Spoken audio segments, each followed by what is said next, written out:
আচ্ছা, চলুন একদম সরাসরি আজকের এই গল্পে ঢুকে পড়া যাক। আজকের এই বিশ্লেষণে আমরা কৃষ্ণনগরের এক দারুণ ধ্রুপদী রহস্য উন্মোচন করতে চলেছি। বলে রাখি, এটা কিন্তু স্রেফ কোনো সাধারণ চুরির ঘটনা নয়, বরং তীক্ষ্ণ বুদ্ধি আর জটিল চক্রান্তের এক অসাধারণ লড়াই। একবার ভাবুন তো, এমন দুঃসাহস কার হতে পারে? খোদ মহারাজা কৃষ্ণচন্দ্রের শোবার ঘর, আর সেখান থেকেই কিনা তার সবচেয়ে প্রিয় জিনিসটা চুরি হয়ে গেল, তাও আবার একেবারে মহারাজার নাকের ডগা থেকে। মানে চোর তো রীতিমতো রাজ্যের পুরো নিরাপত্তা ব্যবস্থাকে বুড়ো আঙুল দেখিয়ে এই স্পর্ধার কাজটা করেছে। আর চুরি যাওয়া জিনিসটা কিন্তু যে সে কোনো সাধারণ জিনিস নয়। এটা হলো সোনার জলে নিখুঁত নকশা করা একটা অতি মূল্যবান রেশমি চাদর। স্বয়ং মুর্শিদাবাদের নবাব এটা উপহার হিসাবে পাঠিয়েছিলেন। আর এখানে সবচেয়ে ভয়ের ব্যাপারটা কি জানেন? নবাব খুব শীঘ্রই কৃষ্ণনগর পরিদর্শনে আসছেন। তিনি এসে যদি দেখেন মহারাজা সেই বিশেষ চাদরখানা ব্যবহার করছেন না, তাহলে তো মহারাজার সম্মান একেবারে ধুলো মিশে যাবে, তাই না? পরিস্থিতি কিভাবে চোখের পলকে হাতের বাইরে চলে গেল সেটা একটু খেয়াল করুন। প্রথম দিন রাজকক্ষ থেকে চাদর চুরি হল। দ্বিতীয় দিনেই মন্ত্রীমশাই চোর ধরার বদলে রীতিমতো আতঙ্কিত হয়ে পড়লেন, আর তড়িঘড়ি ষড়যন্ত্র করে রাজসভার সবচেয়ে বুদ্ধিমান মানুষটাকে অর্থাৎ গোপাল ভাঁড়কে রাজসভা থেকে বের করে দিলেন। আর তৃতীয় দিন খোদ নবাব এসে হাজির কৃষ্ণনগরে, একদম যাকে বলে পারফেক্ট স্টর্ম। এখানে একটা দারুণ মজার বৈপরীত্য আমরা দেখতে পাচ্ছি। একদিকে দেখুন দুর্নীতিগ্রস্ত মন্ত্রীমশাই চোর ধরার নামে গ্রামের পর গ্রাম থেকে নিরীহ মানুষদের ধরে এনে জেলে ভরছেন। উদ্দেশ্য একটাই, নবাবের সামনে নিজেকে খুব কাজের লোক হিসেবে প্রমাণ করা। আর অন্যদিকে আমাদের গোপাল কি করছে? সে দিব্যি বাড়িতে বসে ছোটদের মতো কানামাছি ভুভো খেলছে। মানে বাইরে থেকে দেখলে যে কারোর মনে হবে গোপাল বোধহয় চাপ সামলাতে না পেরে নিজের মানসিক ভারসাম্যটাই হারিয়ে ফেলেছে। কিন্তু আমরা তো জানি গোপাল ভাঁড় আর যাই হোক অন্তত বোকা নয়। ওর এই কথাটা কিন্তু খুব মনে রাখার মতো। বড় মাছ ধরার জন্যে অনেক সময় ছোট মাছের টোপ দিতে হয়। গোপাল ঠিক এই কাজটাই করেছিল।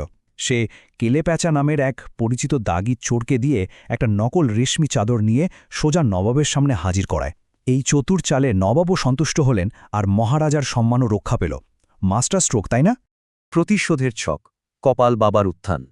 গোপালের এই সাফল্যে মন্ত্রীমশাই তো ভীষণ অপমানিত বোধ করলেন, আর শুরু হল প্রতিশোধের ছক।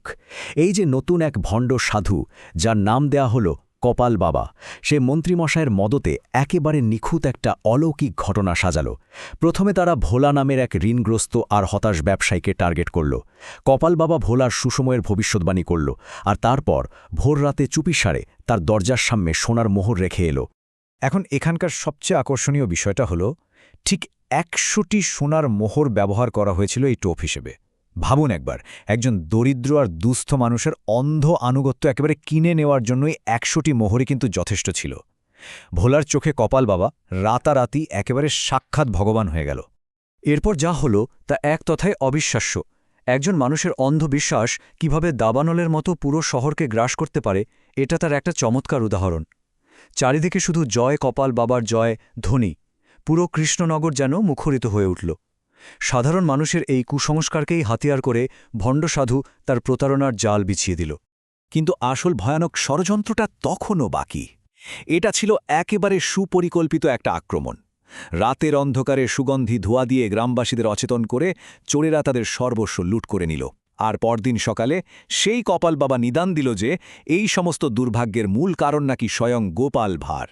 তার উপস্থিতির জন্যই নাকি কৃষ্ণনগরের এই হাল।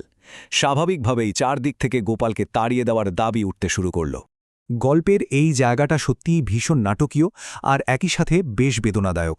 একবার ভাবুন, যে মানুষটা বারবার নিজের বুদ্ধি দিয়ে কৃষ্ণনগরকে বিপদের হাত থেকে রক্ষা করেছে, আজ তাকেই কিনা নিজের মানুষদের দ্বারা বিতাড়িত হতে হলো। রাজ্যকে বাঁচানোর একটা মিথ্যে অজুহাতে স্বয়ং মহারাজা আর আতঙ্কিত প্রজারা সবাই গোপালের বিরুদ্ধে চলে গেল। তাকে তল্পিতল্পা গুটিয়ে রাজ্য ছেড়ে যাওয়ার নির্দেশ দেওয়া হলো। কিন্তু এখানেই আসল প্রশ্নটা জাগে, আপনার কি সত্যিই মনে হয় গোপালের মতো একজন কিংবদন্তি বুদ্ধিমান মানুষ এত সহজেই হার মেনে নেবে? সে কি সত্যিই কোনো প্রতিবাদ না করে নিজের বাড়ি ছেড়ে চিরতরে চলে যাবে, নাকি এর পেছনে লুকিয়ে আছে তার কোনো চূড়ান্ত ফাঁদ? চলুন এবার গোপালের এই মাস্টার স্ট্রোকটা একটু ধাপে ধাপে বোঝা যাক। সে প্রথমে সবার সামনে খুব শান্তভাবে কোনো ঝামেলা ছাড়াই নিজের নির্বাসন মেনে নিল। কেন? যাতে শত্রুরা আত্মতুষ্টিতে ভোগে। এরপর রাতের অন্ধকারে সে লুকিয়ে সোজা চলে গেল সেনাপতির বাড়িতে, কারণ সে খুব ভালো করেই জানত ভণ্ড সাধু, মন্ত্রী আর চোরেরা আজ রাতে তাদের এই মিথ্যে বিজয়ের আনন্দে গুপ্ত আসরে মেতে উঠবেই। আর ঠিক সেটাই হল। মাত্রাতিরিক্ত আত্মবিশ্বাসে ভুগতে থাকা দুর্নীতিগ্রস্ত মন্ত্রীমশাই সেই গুপ্ত আসরে আনন্দে মত্ত হয়ে নিজের মুখেই বলে উঠলেন, আমাদের অভিনয় এত ভালো ছিল যে বুদ্ধিমান গোপাল পুরো বোকা বনে গেল। গোপাল অন্ধকারে লুকিয়ে এই পুরো স্বীকারোক্তিটা শুনল, আর সাথে সেনাপতিকে রেখে দিল একেবারে হাতে নাতে প্রমাণ পাওয়া চাক্ষুষ সাক্ষী হিসেবে। আর এই বিষয়টা দারুণভাবে প্রমাণ করে যে ওপর থেকে যা দেখা যায় সবসময় কিন্তু তা সত্যি হয় না।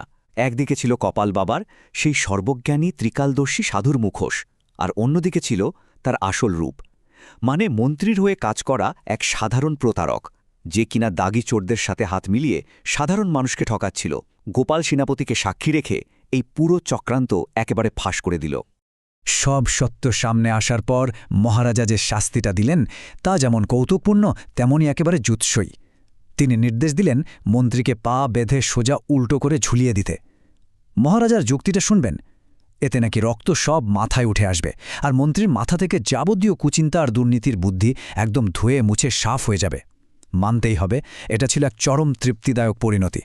এই পুরো ব্যাখ্যামূলক আলোচনা শেষে একটা প্রশ্ন কিন্তু থেকেই যায়, সত্যিকারের বুদ্ধি আর প্রজ্ঞা কি সবসময় প্রতারণা আর অন্ধ কুসংস্কারকে এভাবেই হারিয়ে দিতে পারে? সাময়িকভাবে হয়তো মিথ্যের জয় হতে পারে, কিন্তু শেষ পর্যন্ত ধূর্ত চক্রান্ত কখনোই তীক্ষ্ণ বুদ্ধির কাছে টিকতে পারে না। আজকের এই বিশ্লেষণটি আমাদের ঠিক এই চিন্তাই করতে বাধ্য করে।